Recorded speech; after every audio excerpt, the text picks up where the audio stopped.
Hi, everybody. Welcome to today's post-discharge follow-up work group. My name is Rachel. I'm one of the site engagement coordinators with MVC, and it's my pleasure to be helping facilitate this work group today. Um, Today, we are going to be starting off with some of our housekeeping reminders and P4P credit reminders. We have a presentation today from MVC and HBOM. And then following that presentation, we will have a discussion and question and answer time. And then we will wrap it up with some MVC updates and upcoming events. Some of our housekeeping reminders. We do record these work groups, and today we'll be recording, and then we'll share the recording in the email that gets sent out to all of the attendees. So you will have a link for that and also the slides available to you afterwards. And then just a reminder to please make sure you have your microphone muted throughout the presentation, unless they ask for questions. That way it just helps reduce any background noise. And then if you have questions throughout the presentation, feel free to put them in the chat. You can also use the hand raising tool in Zoom as well. Laria and Noah said that they are open to answering questions through the presentation as well. For our P4P sites, just a reminder that we do ask you have active participation. That means, answering any discussion questions and then participating in any polls that we might be sending out to you guys. And then at the end of the work group, we will be sharing the link for the post-work group survey.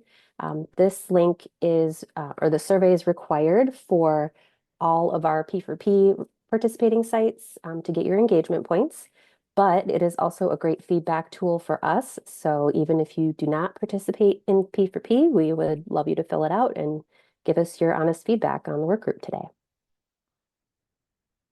And with that, I will be passing over the reins to Jana for the presentation. Hi, everyone. For those who haven't met me or heard from me before, my name is Jana Stewart. I'm the Associate Program Manager at MVC. Those of you who attended the Health in Action Work Group in February of this year may recall a similar sort of slide deck. We are kind of carrying forward some ideas and conversations that we had in that work group for today's session. Largely what that work group was focused on was patient journey mapping and how utilizing that process can help support improvement of follow-up care and other outcomes for patients. At the time, that work group was largely focused on kind of the CHF patient population, but today has a little bit of a broader focus. And what we wanted to do was extend some of those ideas in order to provide updates on some things we've been working on in the meantime as a result of those discussions that we had with our members in February, and also wanted to invite a guest speaker, HBOM, who's done a lot of work in this area, and I think we can all learn a lot from them in terms of how you can use a patient-centered approach to design either initiatives or materials that that utilize storytelling and really make it easier for patients to understand their diagnosis, interact with various parts of the healthcare system, and just generally have improved outcomes as a result of having materials that are designed to keep them in mind or to give them an easier time understanding how to manage their care. So I'll be kind of largely doing review, and my goal is to speak as less as possible so that we have as much time as possible to hear from Noah and Laria. But I'll just introduce them somewhat briefly. I'll try not to be too overzealous, but I love them as humans, so I tend to rave about them. So Noah Kim is a clinical informatics design lead at both HBOM, or Healthy Behavior Optimization of Michigan, as well as MCT2D, which is the type 2 diabetes CQI. They strive to design stories, services, and systems that make room for the humanity of healthcare experiences. They're passionate about diabetes care coverage and helping clinicians and patients navigate, optimize, and advocate for improvements. as well as elevating patients as teachers in learning health systems. Noah has a bachelor's in public health and sociology from Beloit College and a master's in information science and human-computer interaction from the University of Michigan. Laria Young is a human-centered multimedia designer for both HBOM and MCT2D. She is a designer, illustrator, and educator, creating human-centered design solutions with a focus on food, health, and environment. She's passionate about using design research to create solutions that help people live happier, healthier lives. And she has a BFA in design from Indiana University and a master's of design in integrative design from the University of Michigan. I've worked with both of these stellar professionals previously through MVC's MyCR work or the Michigan Cardiac Rehab Network. HBOM led the development of the New Beat program that rolls up under the kind of MyCR umbrella. They utilized work groups such as this to get that user experience and feedback and input from our members, designed amazing materials. Obviously, they looked beautiful, but were also very thoughtfully composed in order to help make patients get over some of those humps and get over some of those barriers to getting enrolled in cardiac rehab. So I think a lot of the programs that HBOM has done in recent years have a lot of really great applications for this work group in terms of how we can leverage storytelling to improve follow-up outcomes among patients. So that's why we've invited them here today, and I'm really excited to hear what they've brought for us. You can go ahead forward.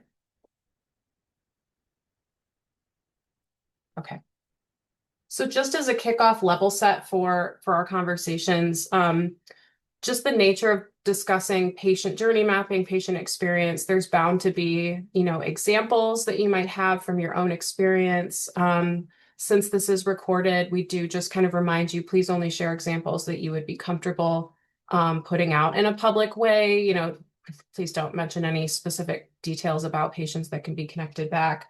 But also please be as participatory as possible. I think one thing that's really benefited us working with HBOM in the past has been everyone has really insightful ideas and reactions to materials that can help to make them better. So as you interact with this presentation and this content, please keep an eye towards how might this benefit your practice, your work, and share that openly, either in the chat or in the discussion section at the end, because I think we can learn as much, again, from this group to carry the work forward even further than you can learn from Laria and Noah. So please be excited to do that. I am going to ask for, actually, can we do the poll now instead of on the next slide? I wanted to get a sense for, before I do the summary review, who all was in that February work group earlier this year. It was a health in action work group that I facilitated on patient journey mapping. Just wondering how familiar everyone was with that content.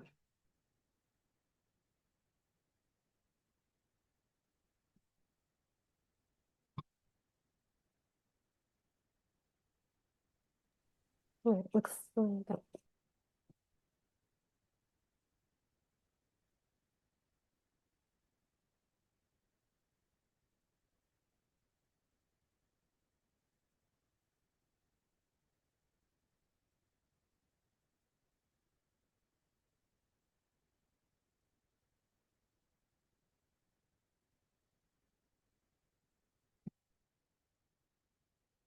How close are we to? We've got 33 or 34 out of 45. Okay. All right. Last 5, 4, 3, 2, 1. Close. Okay. All right. Okay, so the majority of folks either aren't sure or did not attend that work group. So I won't go painstakingly into detail, but I will try to provide a little bit more context for those of you who weren't in that session as I go through. All right, can we go to session goals, please? Okay, so I'll review those concepts and strategies that were part of that February work group, and then that's where I'll pass it off to Noah and Laria to share some of the work that HBOM has been doing that we think overlaps nicely with post-discharge utilization strategies.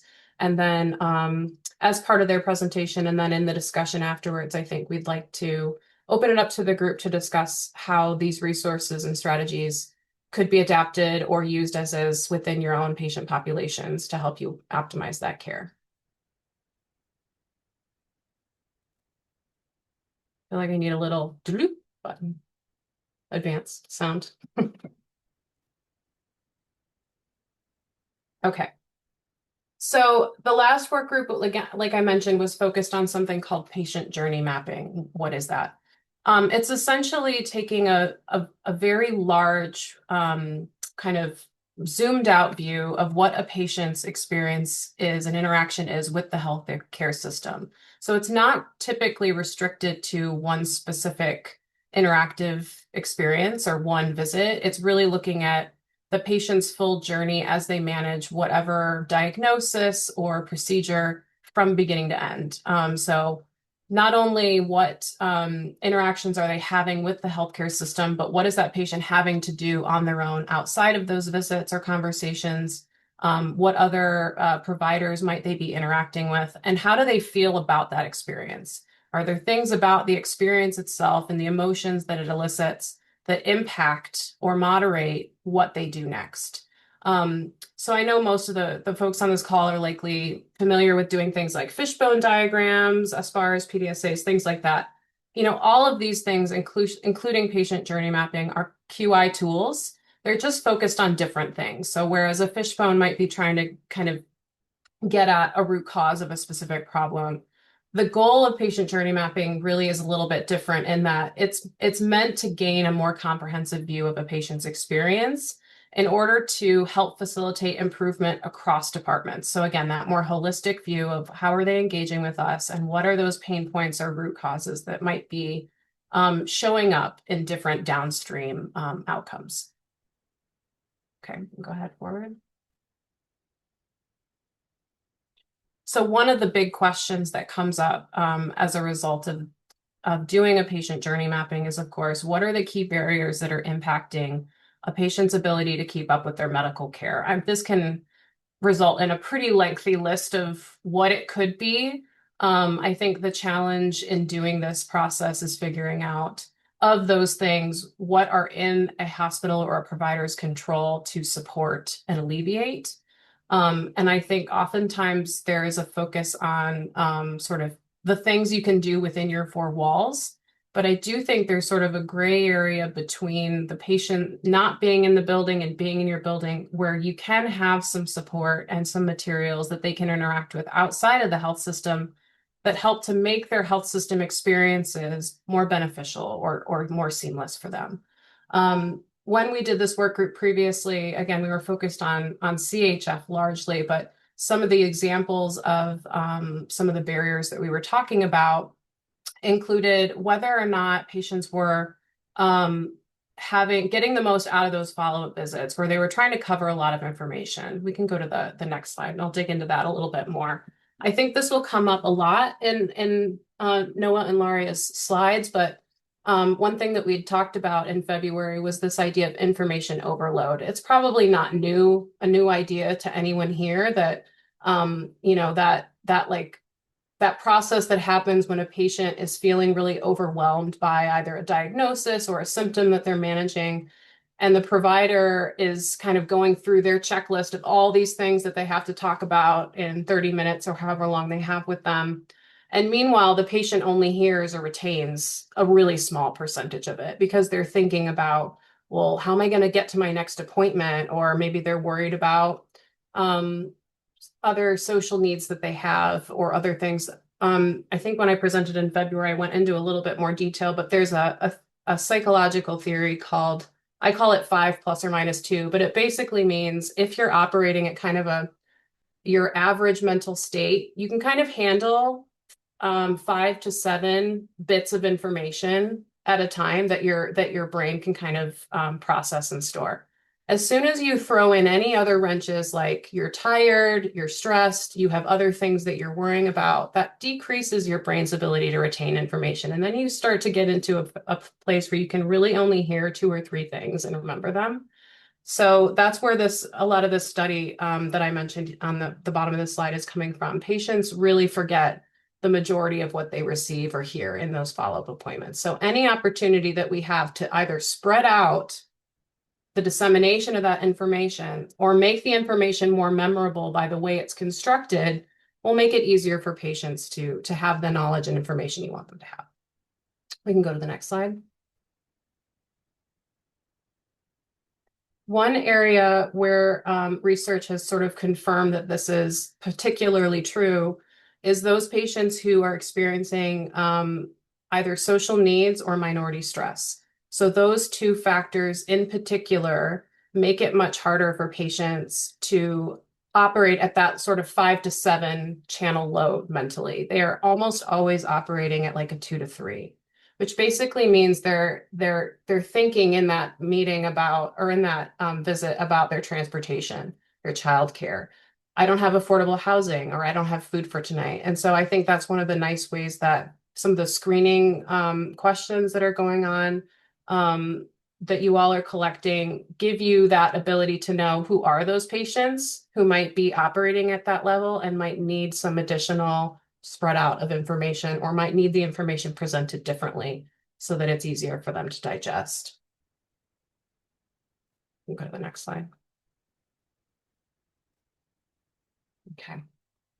So there were a few specific pain points that we were talking about in February that we were trying to address. So these were the 5 sort of, again, this was focused on CHF patients, but I think largely a lot of these extend to other patient groups as well, are consistent with other pain points for those patients. So medication management and adherence, whether or not a patient understands what medications they're supposed to be taking, whether they are taking them, gaps in patient knowledge, so not knowing how to manage their illness, when they should be going back to the hospital or the emergency department versus when they can kind of call somebody or go to a different site of care, not showing up for follow-up rates or not engaging in those for some reason. And then for CHF specifically, the group mentioned a lack of social support and community.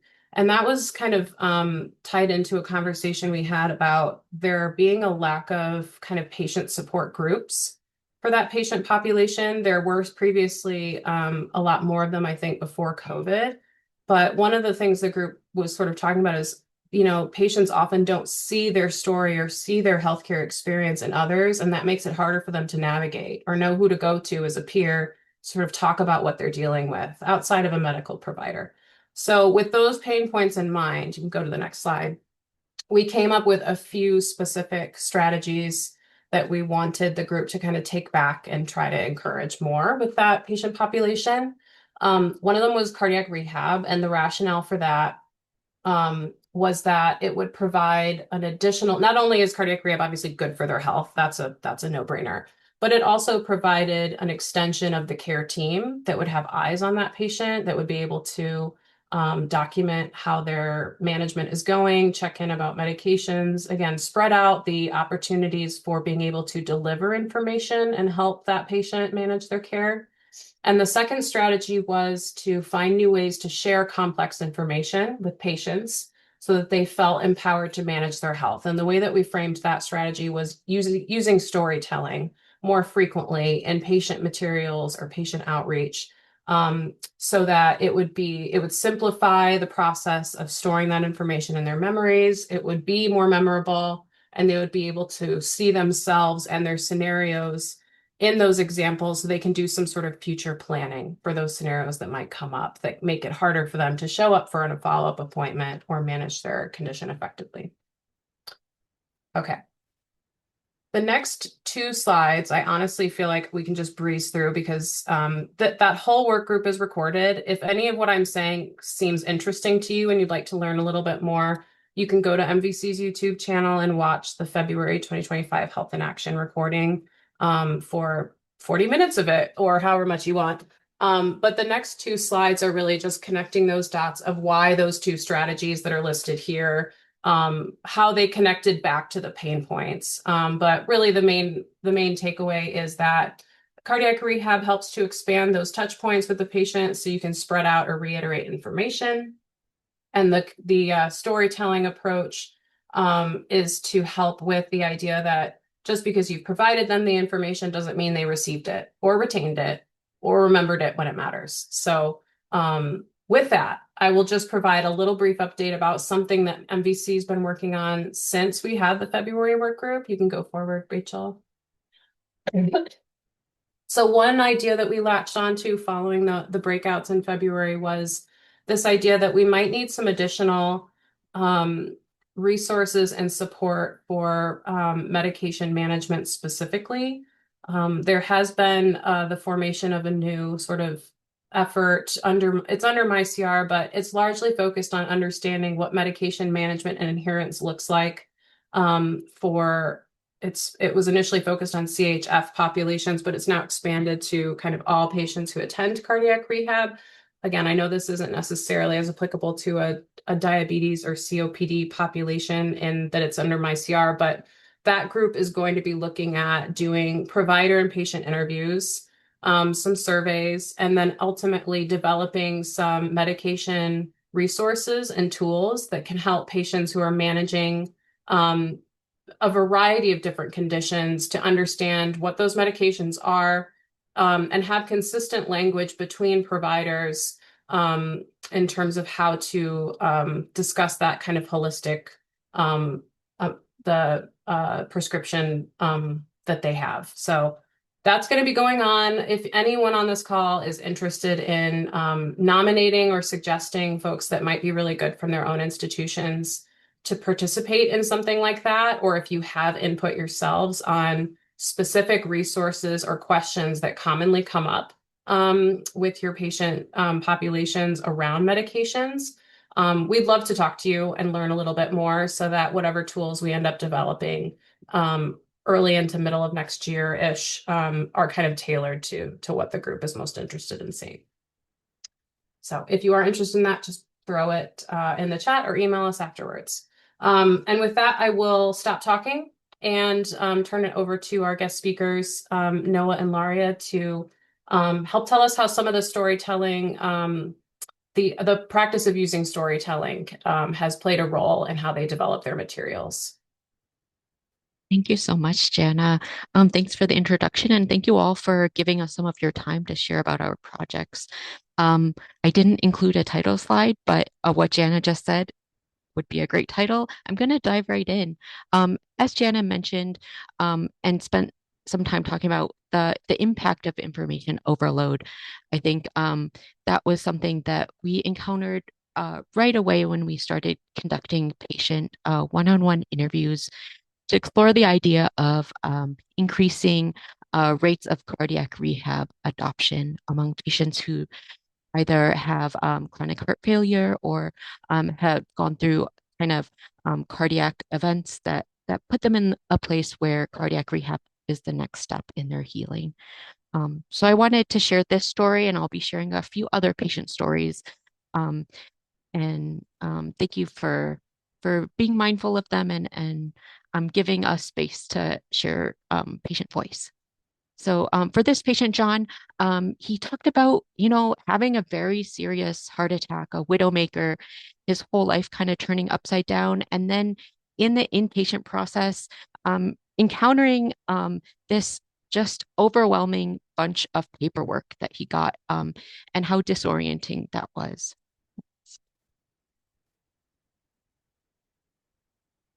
So, if you've ever been in the hospital, you're probably used to this. I know me personally, like these papers end up going like on the floor of my car and I never look at them again. Um, but really with Newbie, what we wanted to do was to break through the noise that happens when you've gone through a serious health event or received a diagnosis of a chronic condition. And next slide. Really our goal is to have a place at the patient's table. This is literally like my grandma's dining room table where she keeps all her cards. I think with Newbie, what we wanted to do was have something that felt heartfelt, that reinforced not only the science of cardiac rehab, but the motivation that a patient might have. So yeah, with Newbie, we were lucky to work with MVC, with Jana, her expertise and leadership with QI, and being able to take on this project as a way to approach cardiac rehab adoption. So by getting to the heart of the matter, we really wanted to balance the science with the story of why cardiac rehab matters. The picture you see on the right is one of our cards being signed by the cardiologist. It was physician endorsed and a way for a patient to get something in such a traumatic experience that kind of led them to the next step for follow-up. Next, please. So how were we going to get there? We needed to have real, genuine stories. So we were lucky to partner with different cardiac rehab centers and kind of offered this worksheet where a patient had a blank page where they could fill in a message that they would want to reiterate to fellow patients. This patient, Tom, he had been gone through cardiac rehab like 1.5 times. He was a diehard and he had a lot to say.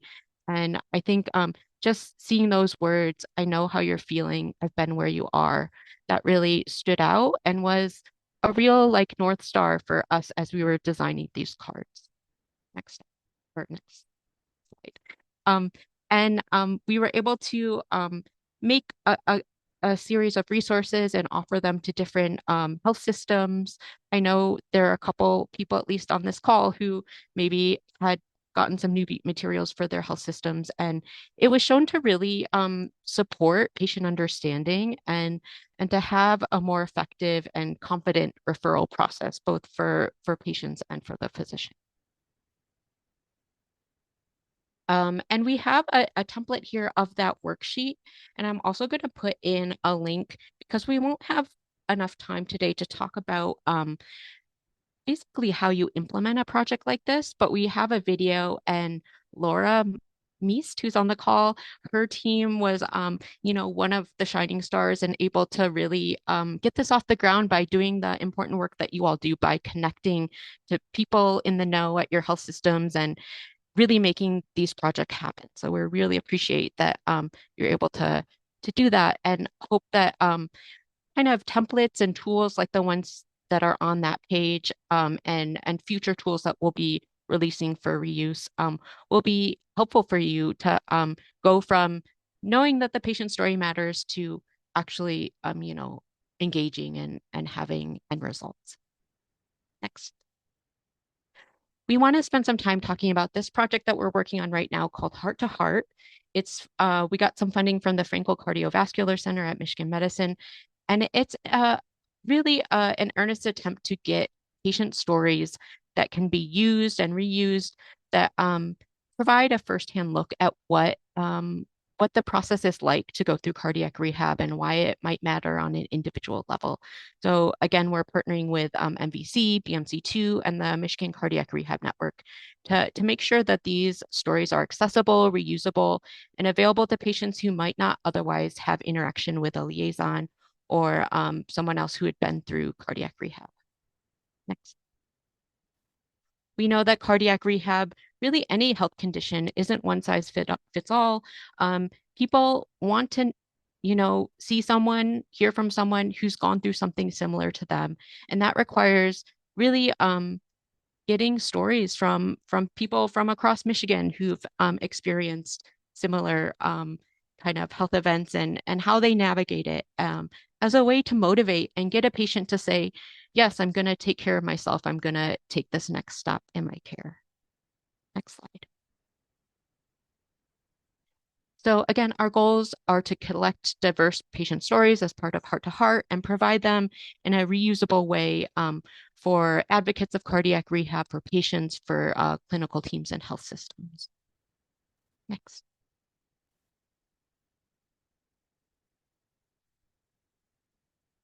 The slide before that, I wanted to share just a brief clip. This is Margaret. She's a patient.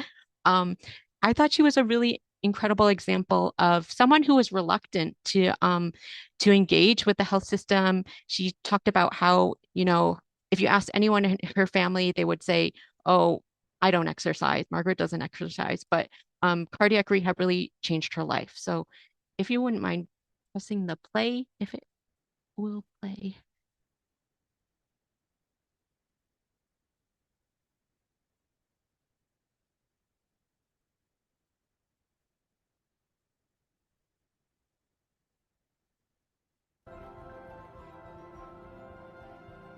I can walk faster and longer than my daughter.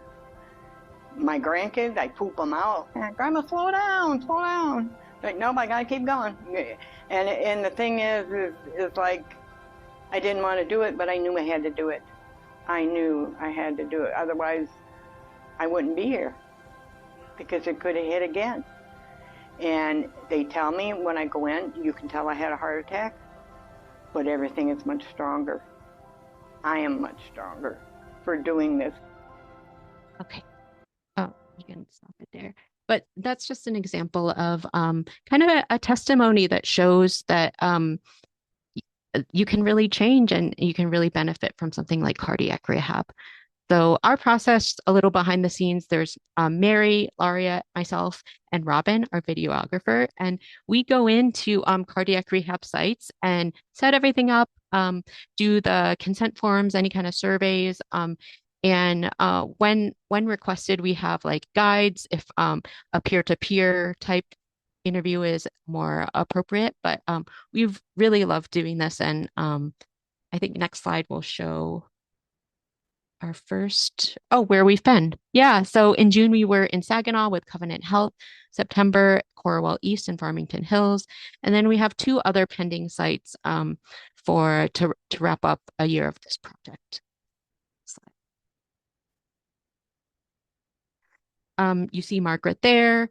And this was Covenant Cardiopulmonary Rehab. This was our first heart-to-heart session. And Laria did an incredible job just getting these deep stories of, as you heard, of patients.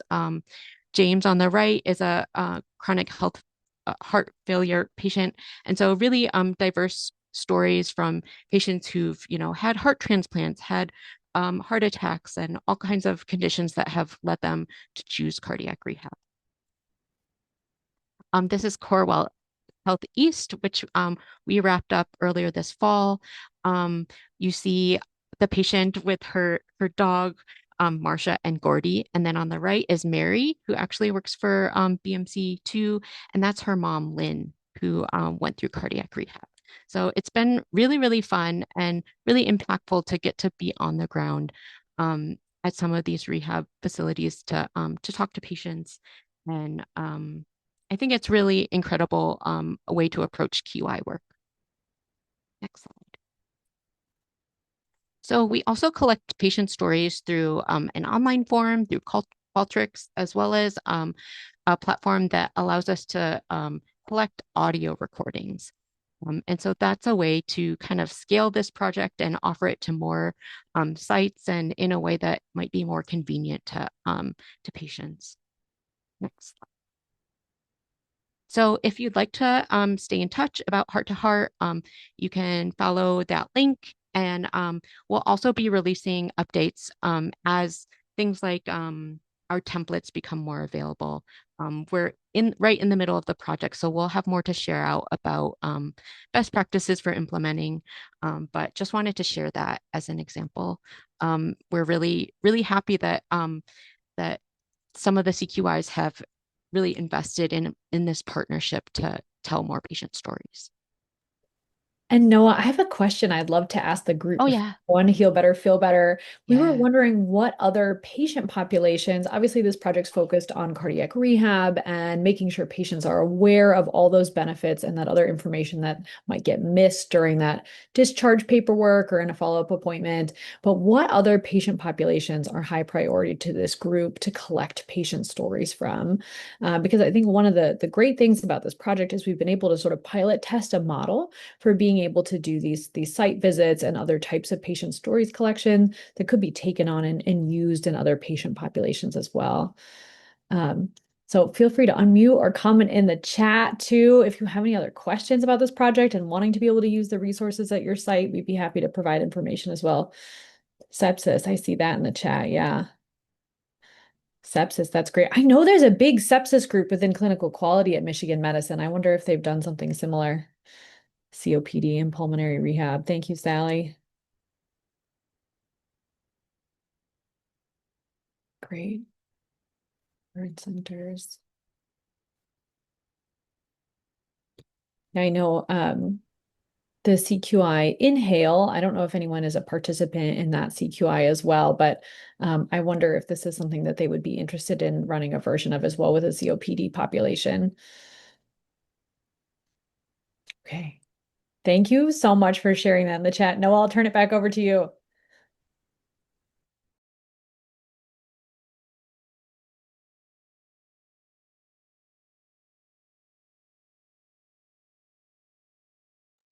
Noah, you Sorry. are muted. Well, just saying, feel free to continue to write in the chat if you have other ideas. But we wanted to share another project that is ongoing now. Next. And I wanted to again kind of anchor it with a patient story. This is an example of how a patient story is not only the deliverable, like heart to heart, we're packaging patient stories, we're telling patient stories. For this, you can also use a patient story to help guide and kind of fuel the development of a project without having it be, the thing that someone ultimately sees. So for this patient, they talked about, I was misdiagnosed for a year. The symptoms were mild, but I knew something was wrong. I kept being told I was eating too much spicy food. I thought it was acid reflux, so I got medications. Maybe you can relate to this culturally. I was taught that the doctor is the professional. They are the expert, and you listen to them. I wasn't really taught to question the teacher. And she talked about kimchi. Okay. But then she said, my friends at work, they literally pushed me in a cab one day. They said, something is wrong. They sent me to a doctor that they knew the clinic. Within the day, they got me in that the same day, or within that visit, they got me in the same day. Within 2 days, I had been diagnosed with ovarian cancer and scheduled for surgery. She was in her 20s. I was absolutely terrified to the point where when the nurse called me to schedule the surgery, I just burst into tears. I got the phone call while I was walking on the street, and I just started spilling my guts. This poor nurse saying, I don't want him to touch me. This was talking about the surgeon. I don't want to have this surgery. This nurse, she was unbelievable. She was the one who talked me down, saying, I understand where you're coming from, but he really is a brilliant surgeon. And she talked me into it and connected me to former patients before so I would feel better. So I would feel better about my decision. So that was an early kind of exploratory patient interview that we did in the lead up to developing this new initiative called Heal Better, Feel Better After Surgery. So it's a project, next slide, please, that really focus on providing clarity and providing supportive pathways for patients to heal and make healthy choices after a surgery. We know that patients are inundated with information or sometimes don't have enough information, but we want to create a platform with our kind of surgical partners that is trusted by surgical teams and optimizes the post-operative experience from a patient's perspective. So this is just a walkthrough again of the starting point where a patient can come kind of get some tailored information about different health behavior pathways. Next slide. So this project is in development and we're happy to keep you posted about it.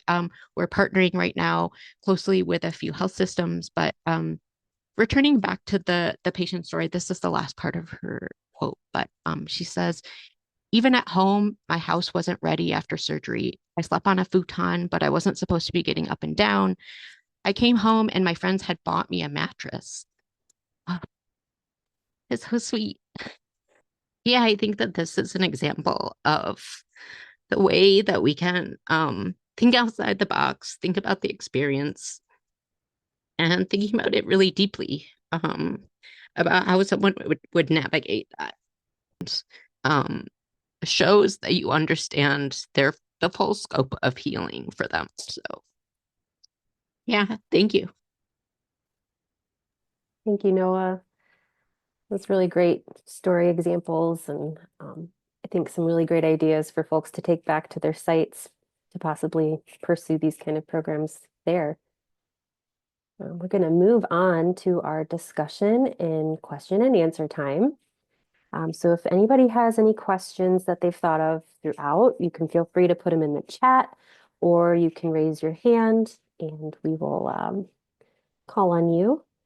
And while people are thinking, I do have a question for Laria and Noah, just to kind of get things warmed up a bit.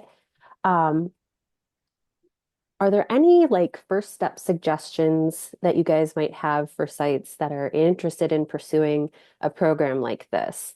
Um, you know, a lot of the time, I think people aren't really sure where they should start.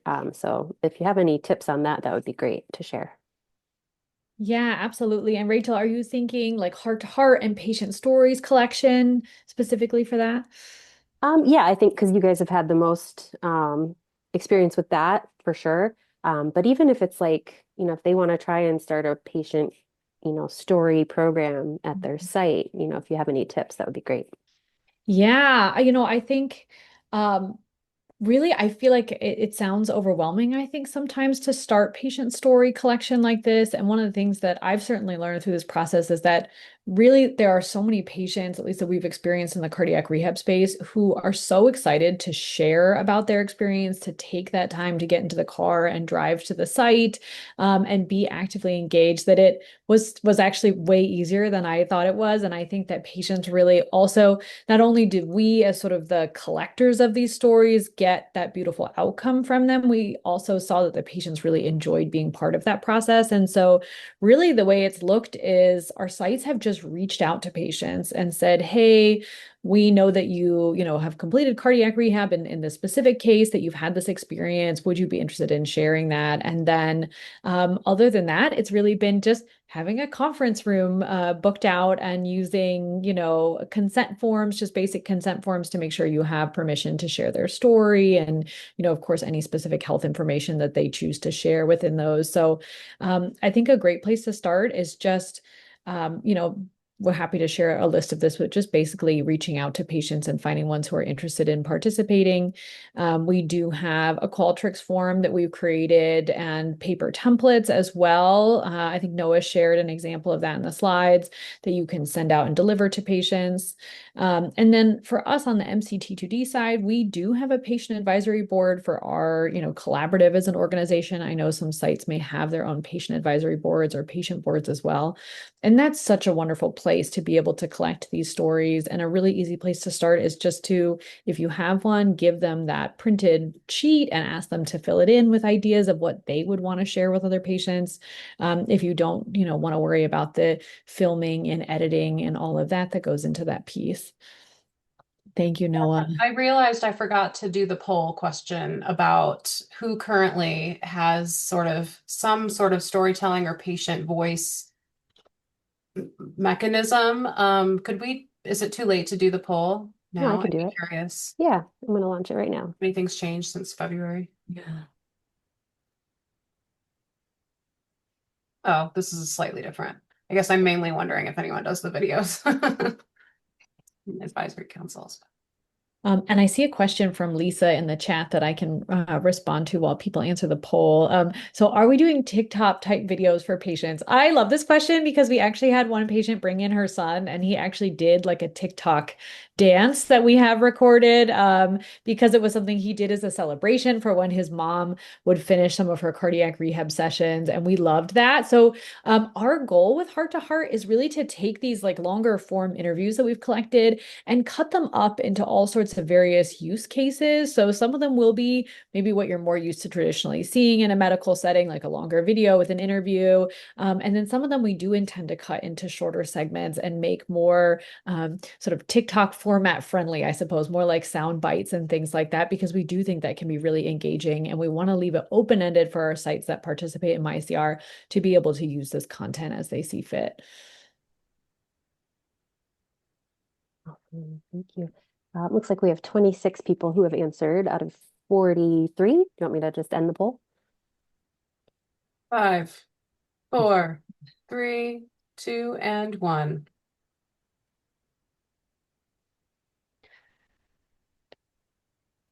Okay. Yep. Great. Mhm. I don't want to assume that because people aren't doing a certain thing that it means that there's appetite that they want to do the thing and they just don't have it. So I feel like when we asked which patient population would people be most interested in also having video testimonials too, is that something that would be feasible to use with sepsis and COPD patients? Is that something that would be useful, or is it just kind of like, yeah, it's nice to have, but not a high priority? I guess I just want to get a sense from the group of how much appetite there would be for helping to work with us to develop and collect some of those stories for those populations before we rush to do it. Yeah. No, that's a great question, Jana. If I Okay, could try to respond to that question verbally instead of trying to type. Mhm. that's great. I don't, because I answered sepsis, and I don't know if the video testimonial would be all that helpful, but just trying to wrap our heads around the diagnosis and the care and needs the patient has after surviving sepsis. Um, I think it's more of that. It's like, how do I help coach them what to expect or what to think or what's normal, if there is? And kind of that way more so, I think, is kind of where my head was at, if that makes sense. Yeah, it does. Thanks, Irene. So it's sort of almost to help the care team understand and anticipate what to prep the patient for expecting in the future, maybe. Yeah, I think, yeah, and just what type of education do we give so Yeah. that we're addressing some of those things. Yeah, I think that's really helpful. And Irene, I saw you had another question in the chat too about patients completing surveys. Was that related to like the patient stories survey in Qualtrics that we talked about? Yeah, just thinking we do the press gaining, we get all the patient feedback that way.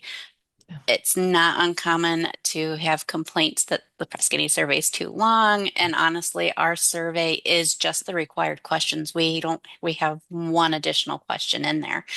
And so I'm like, oh, if we're asking for more surveys and trying to get that feedback, what's the patient going to want to Yeah, no, answer? I think that's a great question. And I would say like I feel like especially for a project like Heart to Heart, the survey is an available option, but not the one that we've leaned into. We really want to find patients who have that personal connection with the site and who are really activated to want to share their story. But we know that not everyone can take the time to drive to the site. And some patients also have a lot of feelings about being on camera and being recorded and things like that, and concern about their appearance. And so we want to make sure those options are available to them. So, I think with patient stories, it's sort of a quality over quantity, and you really want patients who are already really energetic about sharing that. And I would say then, your method of dissemination for the survey is really important, making sure that patients understand that this is like an opportunity where they can contribute to helping other patients, navigate their own health challenges, and not just for, a hospital to collect additional information. If you have patient advisory boards or other patient activist groups, I think that that's a great place to share it, because then they can share it with their network too, other people they know who have had a similar diagnosis. And we always just try to, when we design Qualtrics forms, Noah does this, so full credit to Noah, to make them look very different from a typical survey too. So we try to make them, it's a small thing, but we try to make them look really welcoming, have graphics and images, and make them feel again like a place where you can share, your story in a more emotional way, rather than just like survey questions. Yeah, All I right. would agree. And one benefit is that you don't need 100 stories like you would a survey. You could get 2 or 3 and really cover a lot of ground. Mhm. Um, should we respond to the other questions? I think we have time for maybe one more, and then we'll probably need to move on to the to wrap it Okay. up. Yeah. So Joe asked if we see a higher volume of patients starting cardiac rehab or completing it when sharing the stories. I think we're in the middle of heart to heart, but what we've seen with newbie, with the cards that we showed, is an increase. And it is not only patients starting and completing, but providers feeling like they're confident in being able to endorse and support cardiac rehab. And that's a key part of small piece in getting the patient to actually go. So, and luckily we have MVC here who is handling how we look at the big picture and the data. Yeah, we'll definitely be looking to evaluate that after it's been in place for some time. But I think it's still in the development stages. All right. Thank you, everybody. We're going to move on to our MVC upcoming events. We just have 2 more work groups in the year 2025. Our next one will be a preoperative testing work group on December 2nd. And then on December 18th, we will be having a health and action work group. For the pre-op testing work group, we are going to be having presenter Dr. Nicole Mott. She's a resident and postdoc at University of Michigan and University of Colorado, who's currently using the Right Size program for some of her research. And then we will also have a presenter, Kelly Luton from Lake Huron Medical Center. She's going to share the experience that they've had participating in the Right Size preoperative testing project as well. And then for the Health and Action Work Group, it's going to be MVC led. We are going to be focusing on 2026 and QI priorities going into the new year. So it should be a pretty interesting and engaging work group. So we hope to see you guys there. Also, just a reminder, we do have our 2026 activity calendar up on our website. The link for it will also be in the slides that I'll be sending out in the email. And then upcoming events, we are hoping to schedule some virtual site visits for Q1 of 2026. These are a great way to introduce MVC to your site's leadership and share some of the important QI successes together. So if you're interested in that, you can follow the link on the slides, or I believe the link is also available on our website. And we are also looking for presenters for work groups and for our spring collaborative wide meeting. That will be on May 8th. So keep your eyes open for that, and please send us any proposals you might have. We'd love to hear from you. And with that, thank you so much. Thank you, Noah, and thank you, Laria. Thank you, Jana, for presenting today. It was really great and very informative. Everyone else, thank you for attending, and have a great rest of your day and a happy holiday. Oh, and then the post-work group survey is going to be in the chat for anybody who would like to fill that out. It'll also come out in the email as well. Oh, just responding to some of the things in the chat. Sure. I don't have a set timeline on the medication toolkit yet, but I will write it down to add you to the listserv for that project so that you do receive it when it is finished.